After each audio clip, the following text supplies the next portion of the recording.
तर सगळ्यात महत्त्वाचं एक भक्ती प्रेमाविन ज्ञान नको देवा. काय म्हटलेलं आहे? भक्ती प्रेमाविन ज्ञान नको देवा. म्हणून काय? भक्ती प्रेमाविन ज्ञान नको देवा, अभिमान नित्य नवा तया माझी. काय सांगितलं? किती महत्वाचं आहे. भक्ती प्रेमाविन ज्ञान तर महत्वाचं आहे. ज्ञानात एव तू कैवल्यम, नाही का? आणि म्हणून पृथ्वीचनी पाडे कंटाळी जरी जोडे तरीच उपमा घडे ज्ञानाशी. इतकं ज्ञान महत्वाचं आहे. आणि देव ज्ञानानेच प्राप्त होतो. ज्ञानाशिवाय देवाची प्राप्ती होत नाही, नाही का? परंतु जसं मुलगा आहे, आईवडील आहेत, आणि त्या मुलानं काय केला? आईवडिलांशी बोलायचं नाही, त्यांचं नाव घ्यायचं नाही, गाठभीट घ्यायची नाही, आणि महिन्याला 10,000 रुपये पाठवले. त्याचा काय उपयोग आहे का? 10,000 जरी पाठवले, अरे तू 10,000 नको पाठवू, ते चटणी भाकरी खातील, पण तू येऊन 2 शब्द बोल, त्यांच्याकडं प्रेमाने पहा, चौकशी कर, नाही.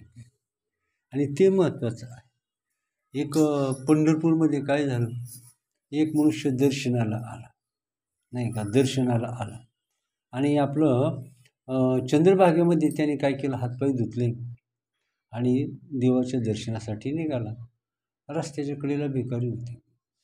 तर त्यानं विचार केला, एक भिकारी त्याला दिसला. त्याला वाटलं आपल्या काहीतरी त्याला भिक्षा द्यावी, 10-5 रुपये काहीतरी भिक्षा द्यावी.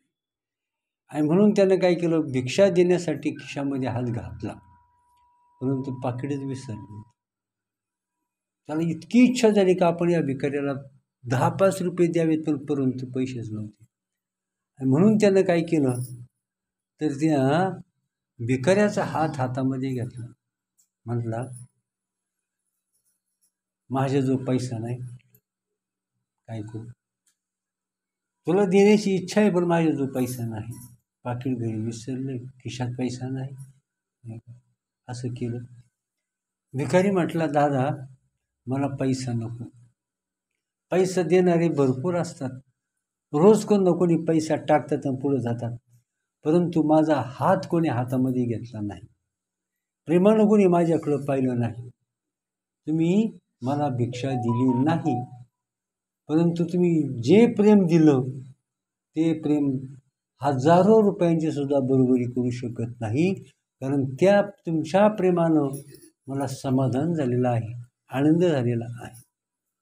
आणि म्हणून काय सांगितलं? तर प्रेम महत्त्वाचं असतं. काय महत्त्वाचं? प्रेम महत्त्वाचं असतं. पाहुणा आला, तुम्ही चटणी भाकरी द्या, शिळी भाकरी असू द्या, चटणी असू, परंतु प्रेमाने जर दिलं तर काय होतं? तर ते पाहुण्याला समाधान. म्हणून सांगितलं, भक्ती प्रेमाविन ज्ञान नको देवा, अभिमान नित्य नवा तया माझी. वेदवाणी आहे बरं, काही वेदवाणी आहे. नुसत्या ज्ञानाने ज्ञान काय करतो? ज्ञान कधी एकटं येत नाही.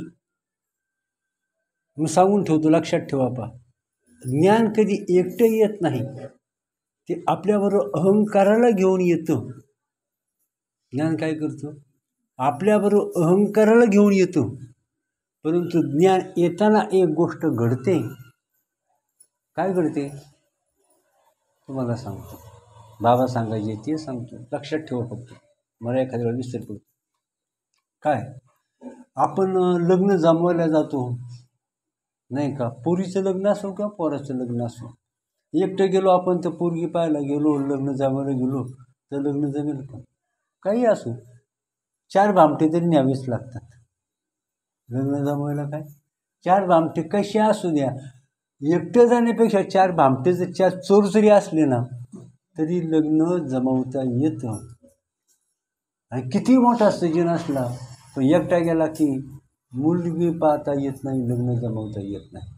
परंतु 4 भामटे बरोबर जर नेले तर मुलगी पाहता येते, लग्न जमवता एकटं येत नाही. ते येताना ज्ञान काय करतं? अहंकाराला बरोबर घेऊन येतं, नाही का?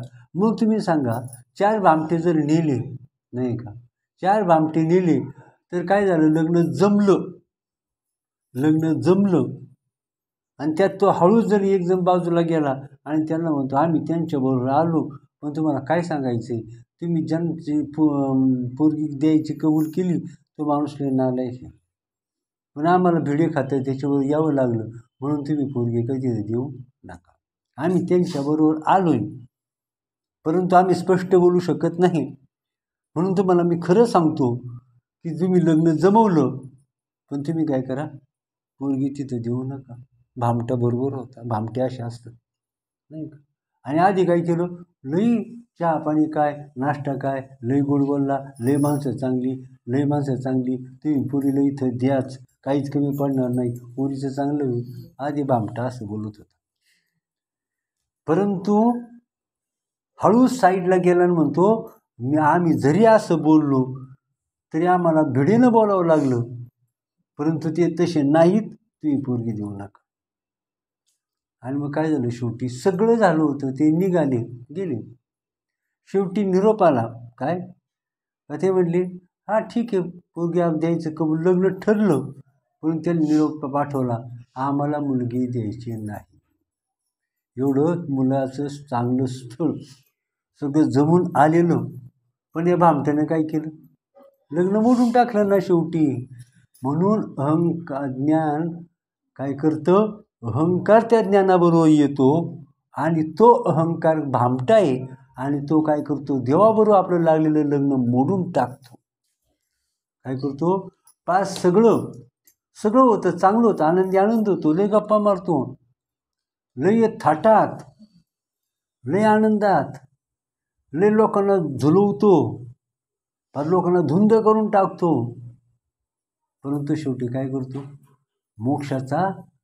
मोक्षाला नष्ट करून टाकतो. आणि म्हणून काय, लग्न जमवायला जाताना उलट संगत महत्त्वाची असते. आपण जी संगत करतो ती संगत कशी आहे आपलं माहिती आहे. वाघानं, मेंढीनं काय केलं, वाघाची संगत केली. वाघ लय गोड बोलला, तू काय बाई काळजी करू नको, तू माझी बहीण आहे, मला बहीण नाही. आणि त्याने म्हणला, तिला चांगली भारी साडी दिली, लय भारी साडी दिली त्या मेंढीला, आणि म्हटलं तू आपण गुरुबाई. तिला लय आनंद झाला. वाघासारखा भाऊ नाही बाई, वाघच आपला भाऊ झाला. त्या मेंढीला लय आनंद झाला. परंतु लोकांनी सांगितलं, बाई तुझा व्यवहार फसला, तू त्याच्या नादी लागू नको, तो तुझा एक ना एक दिवस घात करणार आहे, सांगितलं. परंतु वाघाने तिला सांगून ठेवलं, आपलं प्रेम लोकांना पावत नाही. आपलं जे प्रेम आहे ते लोकांना पावत नाही. आणि लोक याच्यामध्ये काय करतात, काड्या टाकतात. आपलं प्रेम लोकांना पावत नाही आणि ते काय करतील, त्याच्यामध्ये काहीतरी काड्या टाकतील, हे मोडण्याचा प्रयत्न करतील. म्हणून तू कोणाचंही ऐकू नको, कोणाचंच ऐकू नको. वाघानं मेंढीला सांगितलं. मेंढीला लय लोकांना सांगितलं, बाई अरे तू त्याच्या नको लागू, तो वाघाची जात आहे, दुष्ट जाते, वाघाची जाते, तो चांगलं करणार नाही, गोड बोलेल पण त्या तुझा घात आहे. पण तिच्या लक्षीनं वाघाने आपल्याला सांगितले का कोणाचं ऐकू नको, नाही का. आणि मग काय झालं, एक दिवस वाघानं काय केलं, मस्तपैकी आयुष्य जगलं. आणि परंतु दुर्दैवानं काय झालं, त्याला थोडासा आजार आला. 2-3 दिवस उपवास घडले, 4-5 दिवस उपवास घडले, नाही का. ती मेंढी त्याला भेटायला यायची, दादा तुझं कसं काय, दादा तुझं कसं काय. आता त्याला लय भूक लागली. तेव्हा त्या वाघाने विचार केला, आता हीच वेळ आहे. काय आहे, हीच वेळ आहे, नाही का. आणि म्हणून कसं आहे, सोनियाच्या ताटी उजळल्या ज्योती, सोनियाच्या ताटी उजळल्या ज्योती, काय, ओवाळी ते भाऊराया रे, वेड्या बहिणीची वेडी ही माया. सोनियाच्या ताटी उजळल्या ज्योती, ओवाळी ते भाऊराया रे, वेड्या बहिणीची वेडी ही माया. असे आता बहीण सज्जन आहे, सरळ आहे, निष्पाप आहे, तिला काय माहिती आहे याचा डाव काय आहे. बहिणीनं भावाला प्रेमाने ओवाळला, परंतु भावाला काय केलं, शेवटी त्याला जे करायचं होतं ते केलं. शेवटी मेंढीला कळून चुकलं, आपला निर्णय चुकला, पण वेळ निघून गेली होती. फुटलेलं भांडं, काचेचं भांडं कधी दुरुस्त करता येत नाही, नाही का? दुरुस्त करता येत नाही. म्हणून काय सांगितलं? संगत सज्जन की करणार, नाही का? संगत कोणाची करी?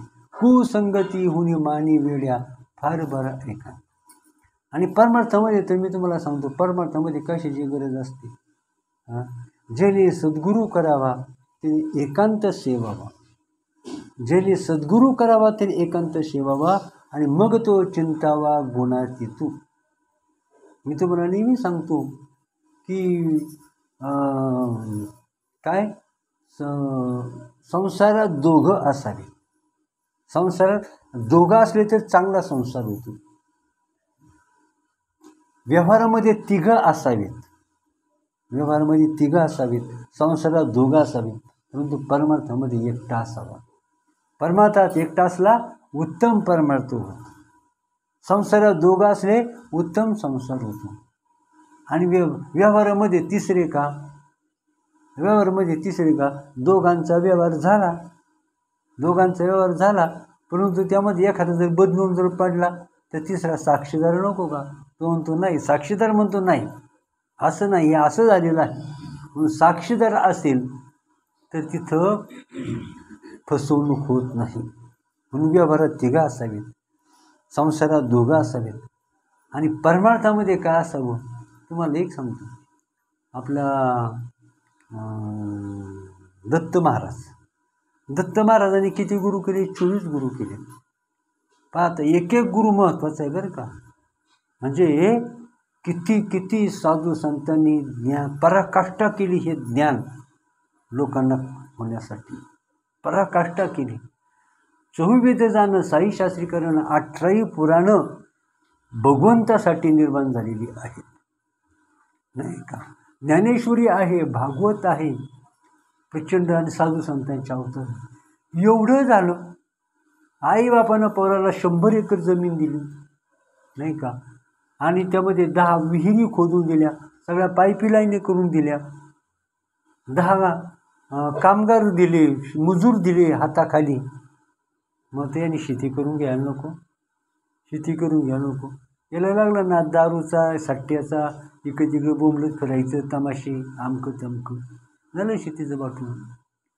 आईबापानं एवढं त्याला दिलं उभारून, पण त्यानं लक्ष घालून शेती करावी का नाही?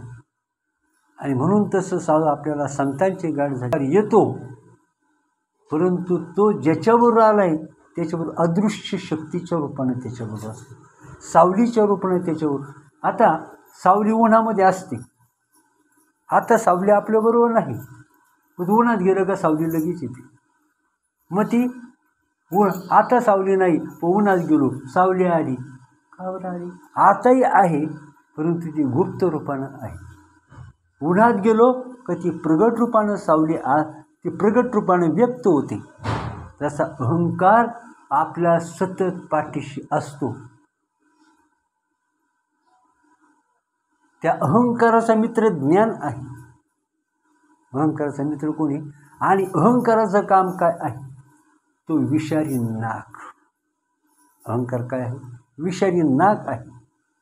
आणि तो विषारी नाग जिथं राहतो त्याला दूध किती पाजा, त्या दुधाचं काय होतं? विष. आणि तो आपली जात दाखवल्याशिवाय राहतो का? जात दाखवल्याशिवाय राहत नाही. म्हणून अहंकार हा विषारी नाग आहे आणि त्याला मारलंच पाहिजे. भक्तीमध्ये, परमार्थामध्ये खूप मोठा भयंकर विषारी नाग आणि आपला खूप मोठा शत्रू म्हणजे अहंकार. आता अहंकाराला जर घालवायचं असेल त्याला एकच उपाय म्हणजे प्रेम. ज्ञानाबरोबर जर समजा प्रेम जर आलं तिथं अहंकाराचं काही चालत नाही. तिथं ज्ञान उजळून निघतं, ज्ञान फाकतं आणि ज्ञानाचा प्रचंड विस्तार होतो. ज्ञानाला अफाट बळ मिळतं, नाही का? आणि त्या ज्ञानानं त्या साधकाला प्रेम जर बरोबर असेल तर तो साधकाचं जीवन यशस्वी होतं आणि त्याला अफाट आनंद होतो, नाही का? आणि म्हणून भक्ती प्रेमाविन ज्ञान नको देवा, अभिमान नित्य नित्य नवा तया माझी सतत. ज्ञानाबरोबर अहंकार तुम्ही नाही म्हटलं तरी तो आपली पाठ सोडित नाही आणि तो अनेक रूपं धारण करून येतो आणि तो त्या माणसाला कळत नाही, त्याला कळूनच येत नाही आपल्या ठिकाणी अहंकार. अहंकार हा कळूनच येत नसतो आणि जो कळून येत नसतो त्याला अहंकार म्हणतात. जो घात करतो त्याला अहंकार म्हणतात. आणि तो अहंकार कोणाला कळतो? तो साधू संतांना तो अहंकार कळतो. आपल्यामध्ये झालेला रोग आपल्याला कळत नाही. आपल्यामध्ये काय रोग झाला आहे हे आपल्याला कळत नसतं, ते डॉक्टरला कळतं नाही का? डॉक्टरला कळतं कोणता रोग आहे. आणि म्हणून हा भवरोग, कोणताही शरीराचा रोग घालवायचा जर असेल, शरीराचा रोग घालवायचा असेल तर MBBS डॉक्टरकडे जावं लागतं. परंतु भवरोग जर घालवायचा असेल तर त्याला कोणते डॉक्टर? साधू संतांकडे जावं लागतं. भवरोग घालवण्यासाठी कोणाकडे जावं लागतं? साधू संतांकडे जावं लागतं. आणि म्हणून सांगितलं काय? या अहंकाराचा शत्रू कोण आहे? भक्ती प्रेम हा शत्रू आहे. आणि म्हणून काय करायचं? अगोदरच भक्ती आणि प्रेम आणून ठेवायचं. मैत्री करायची, भक्तीशी प्रेमाशी मैत्री करायची नाही का? खरा तो एकची धर्म जगाला प्रेम अर्पावे. खरा तो एकची धर्म जगाला प्रेम अर्पावे. जगी जे हीन अतिपतित, जगी जे हीन अतिपतित, तया जाऊनी उठवावे. जगाला प्रेम अर्पावे. देवाला सुद्धा काय भक्ती, देवाला काय आवडतं? भक्ती नाही का? मग सुखी जेणे व्हावे जग निववावे, अज्ञानी लावावे सन्मार्गाशी. मग मार्ग जया कळे भाव भक्ती बळे. मार्ग हा ज्ञानाचा मार्ग, ज्ञानाचा रस्ता कळतो कशामुळं? भावभक्तीमुळे. मार्ग दया कळे भावभक्तीमुळे. आणि जगाची मेळी न दिसती. आणि मग त्याला काय होतं? जग दिसेनासं होतं. मग जग दिसेनासं होतं का? मग तेव्हा जिकडे पावे तिकडे सर्वमय गोविंद. आपलं भूतखेतं दिसावीत, भूतखेतं दिसावीत का देव दिसावीत? देवाचं दर्शन व्हावं का भूतखेतांची गाठ पडावी? नाही. आपल्याला खूप रोग आपल्याला चालून यावेत का सुखी जीवन मिळावं, निरोगी शरीर मिळावं नाही का? आणि म्हणून मग जगाची मिळे न दिसती जनिवनी प्रत्यक्ष लोचनी, प्रत्यक्ष लोचनी जनी वनी. सगळीकडं त्याला परमात्म्याचा साक्षात्कार त्याला होत नाही का? म्हणून श्री गुरूंची प्राप्ती, संप्रदायुक्त श्री गुरूंचं उपदेश, संप्रदायुक्त श्री गुरूंचा उपदेश, त्या नामाचा अभ्यास, चिंतन, सद्गुरूंना शरणागती, सर्व शास्त्रांचं श्रवण, त्या ज्ञानाची प्राप्ती, भक्ती आणि ज्ञान यांची प्राप्ती. आणि काय करायचं आहे? त्यांचे साठवण करायचं आहे, ते मुरवायचं आहे. आणि मग खरा तो एकची धर्म जगाला प्रेम अर्पावे. प्रेम सगळ्यांना कळतं. तुम्हाला मी सांगतो, प्रेम ही अशी चीज आहे का ती लपून राहत नसते नाही का? खरं प्रेम, खोटं प्रेम, ढोंगी प्रेम हे लगेच कळतं. काय कळतं? अहो, प्राणीसुद्धा काय होतं? प्रेमाने जवळ येतो. प्राणीसुद्धा प्राण्यालाही प्रेम कळतं. लहान मुलाला सुद्धा, ज्याला काहीच अक्कल नसते, त्या लहान मुलाला सुद्धा प्रेम कळतं. आंधळ्यालाही, मग सांगितलं, आंधळ्यालाही प्रेम कळतं, मूर्खालाही प्रेम कळतं. आणि देवाला प्रेम आवडतं नाही का? जे का रंजले गांजले त्यासी मने जो आपुले. जे का रंजले गांजले त्यासी म्हणे जो आपुले, तोची साधू ओळखावा, देव तेथेची जाणावा. तोची साधू ओळखावा, देव तेथेची जाणावा. जे का रंजले गांजले, त्यासी म्हणे जो आपुले. आणि म्हणून कसं आहे तर सर्वांभूती पाहे एक वासुदेव. नाथ महाराजांनी काय केलं, नाथ महाराजांनी काय केलं तर काशीची गंगा रामेश्वरला चालवली होती. काशीची गंगा रामेश्वरला चालवली होती आणि वाळवंटामध्ये, तापलेल्या वाळवंटामध्ये तानेनं व्याकुळ झालेलं गाढव. नाथ महाराजांनी काय केलं, मोठ्या कष्टानं आणलेली काशीची गंगा रामेश्वरला देण्याऐवजी त्या गाढवाला पाजली. सगळे लोक म्हटले, काय किती माणूस याला काही कळतं का नाही, याला काय कळतं ना, गाढवाला कुठं गंगेचं पाणी द्यायचं असतं का, देवाला गंगेचं पाणी द्यायचं असतं. पण त्यांना त्या गाढवामध्ये काय झालं, मन चंगा तो कठवती मे गंगा, मन चंगा तो कठवती मे गंगा, नाही का. आणि म्हणून परवा घेगडीतांनी सांगितलं, दलिंदर चले समिंदर को, दलिंदर चले समिंदर को करम लेके साथ. काय, दलिंदर चले समिंदर को करम लेके साथ, मोती खातर डूब लगाई तो शंख लगे हात.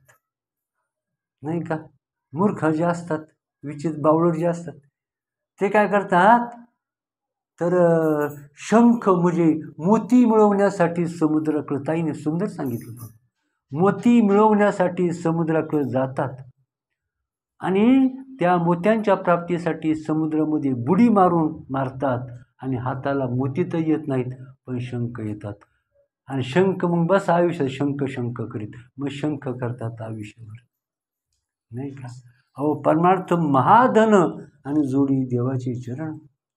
मी तुम्हाला सांगतो, मला चांगलं कळलं, मला परमार्थ नाही एवढा कळला, पण एक गोष्ट मला कळली, नाही कुणाचे कुणी, नाही कुणाचे कुणी, तुझे नव्हे रे कोणी, अंती जाशी एकल्या प्राण्या, माझे माझे म्हणून, प्राण्या मायेचा बाजार, प्राण्या मायेचा बाजार, नाही का. अरे महापुण्याईनं मिळालेला नरदेह वाया घालवू नको. काय कर, सर्व शक्तीनिशी सगळ्या भावाने आणि सर्वांगाने त्या ईश्वराची भक्ती कर. ह्या जगामध्ये कोणीही आपल्याला सुख देऊ शकत नाही, कोणतीही वस्तू, काहीही, कोणीही. जगाला दोष द्यायचा नाही, आपण तरी दुसऱ्यासाठी काय करू. सर्वस्व सर्वस्वाशी मुखावे, त्याने हरीला जिंकावे. हरीला कसं जिंकायचं याचा आयुष्यात विचार करायचा. बाईचं लग्न झालं का तिचं ध्येय असतं काय, नवऱ्याला जिंकायचं, नवऱ्याला ताब्यात घ्यायचं, नाही का. जिनं नवऱ्यानं ताब्यात घेतलं नवऱ्याला, ती शहाणी बाई, नाही का, शहाणी बाई. परंतु एखादा असा नवरा असतो ना, बायकोच्या हाताला सापडत नाही. 4 बायका करतो पण एकीच्या हाताला सापडत नाही. आपलं एक सांभाळता येत नाही, एक सांभाळता येत नाही. बाबाने सांगितलं होतं की नातवानं बाबांना विचारलं, एक बायको केली पण तिने त्याला नको नको करून टाकलं. हा मज दम द्यायचा, शहाणपणा करू नको. शहाणपणा केलं की माझ्या आईला सांगल, मग तुला कळन कसं काय येते, माझ्या आईला सांगन कसं काय येते, मग तुला कळन. पुष्कळ दम देऊन पाहायचा, पण नको नको केलं बायकोनं. आजोबाला म्हटलं, आजोबा तुम्ही, मी एकच बायकोनं मला जार केलंय, तुम्ही 4 बायका कशा काय सांभाळल्या. आजोबाला विचारलं. आजोबा म्हणले, अरे तुला कळत नाही काय, बैलाला तासा आड आणि बायकोला दिसा आड फटके द्यायचे असतात, तेव्हा ती बायको सांभाळता येते काय. म्हणून कसं सांगितलं, जाऊ द्या तो भाग जाऊ द्या आता. आणि म्हणून काय सांगितलेलं आहे तर भक्ती आणि प्रेम नाही का. म्हणून प्रेम करणं जगाला. आपण स्वतःसाठी जगला तो मेला.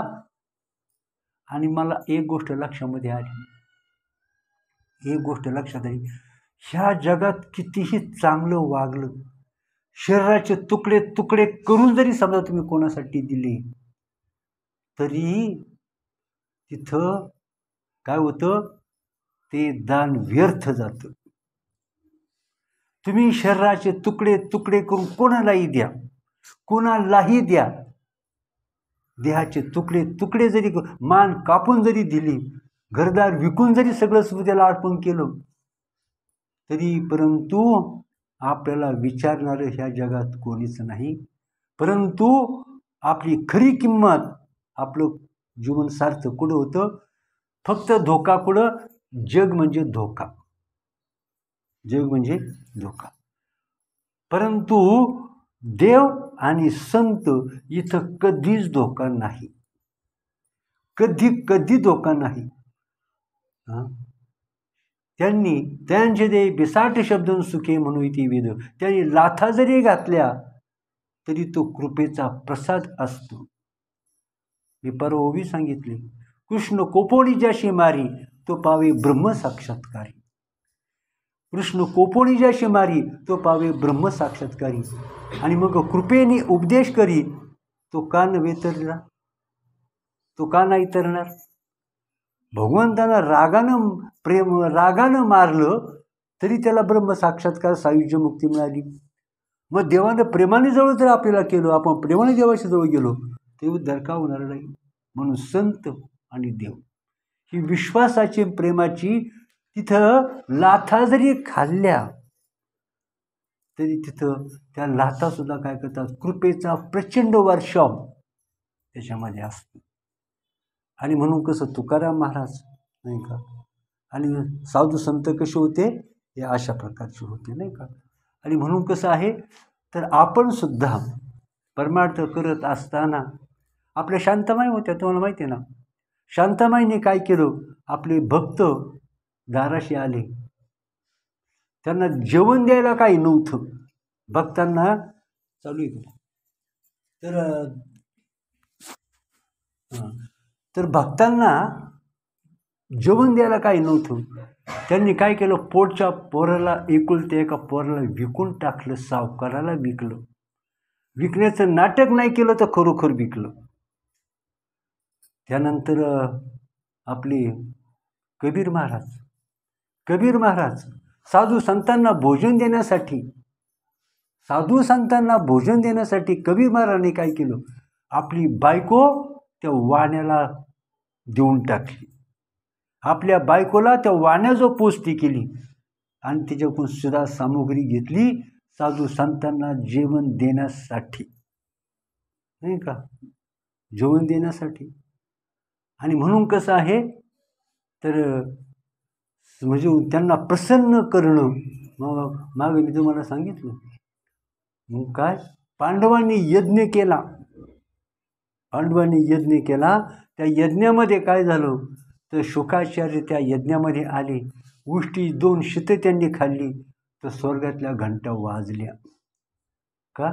साधू संतांनी 2 शीतं खाल्ली, तृप्त झाले, तर एवढं पुण्य निर्माण झालं की स्वर्गातल्या घंटा वाजल्या. देव संतांची किंमत कळते का माणसाला? किंमत कळत नाही का. उघडे परब्रह्म सद्गुरूची मूर्ती, पूर्वीती आरती. देव दिसतो, देव दिसत नाही, देव कळत नाही, देवाला हाताला येत नाही, देवाला घेता येत नाही. परंतु संत म्हणजे उघडे परब्रह्म सद्गुरूची मूर्ती. परंतु संतांची सेवा म्हणजे साक्षात त्या परमेश्वराची जिवंत रोखीची सेवा असते. हे कळणं याला परमार्थ म्हणतात नाही का. उघडे परब्रह्म सद्गुरूची मूर्ती, पूर्वीती आरती शिष्याची. वंचना करीती जन दुष्ट नष्ट, मुख्य श्रेष्ठ वंदितात. आणि म्हणून कसं आहे, मग मी सांगितलं, जगामध्ये कोणीही संतवाणी काय खोटी आहे का? आलासी कोठणिया जासी कवन्या रे ठाया, आलासी कोठणिया जासी कवना रे ठाया. घरदार नव्हे तुझे अवघी लटकी ही माया. घरदार नव्हे तुझे अवघी लटकी ही माया. सावध होई बापा काळ लागला से मापा. सावध होई बापा काळ लागला से मापा. प्रपंची गुंतू नको, प्रपंची गुंतू नको, त्यामुळं अरे बुडतसे पापा. नाही का. त्रिकुट कोसल्याने घर सायासे केली. दोन्ही दारे लिंपुनिया आत गुंतू गुंतू मेली. नाही का. वेदशास्त्र पुराणे हाका मारिती लोका. नाही का. गाफिल निजू नका काळ देईल धोका. परमेश्वरानं म्हणून कसं आहे या जगात उत्तम उत्तम काय उत्तम काय आहे. हरी हरी तुम्ही म्हणाले सकळ तेने माया जाळ तुटतील. काय करायचं आहे ह्या उभा जन्म काय करायचं आहे. काय मी उद्धार पावेन काही कृपा करणार आहे. नाही का. अखंड परमेश्वराचं भजन करायचे. अखंड परमेश्वराचं सारासार विचार करायचे. येरते माईक दुःखाची जनिती नाही आधी अंती अवसानी. अविनाश करी आपल्या आईशे लावी मना पिसे गोविंदाचे. मग वेदवाणी काय असा काय करा की असं करा की देवाचं भजन करा. आणि मग तो कुठेही प्रगट होतो. कुठं देवाला फक्त काय करायचं. पडता जडभारी दाशी आठवावा हरी. मग तो होऊन येदी सिन आड घाली सुदर्शन. पडता जडभारी दाशी आठवावा हारी. जडभारी म्हणजे किती मोठं संकट, कसंही संकट असू दे. संकट जर आलं पडता जडभारी दाशी आठवावा हारी.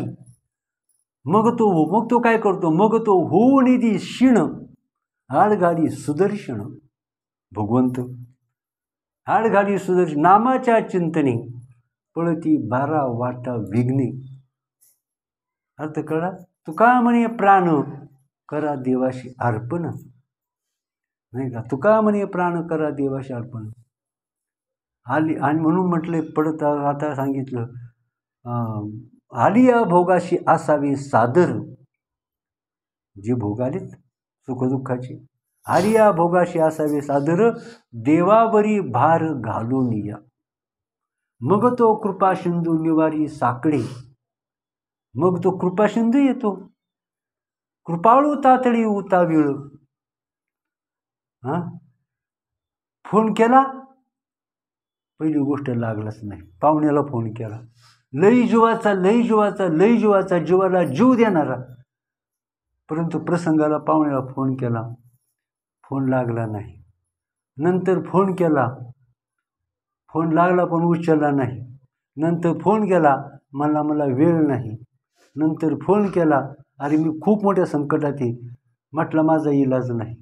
शेवटी फोन केला म्हटलं तिकडं काही कर तुझा माझा संबंध नाही. याला काय म्हणतात.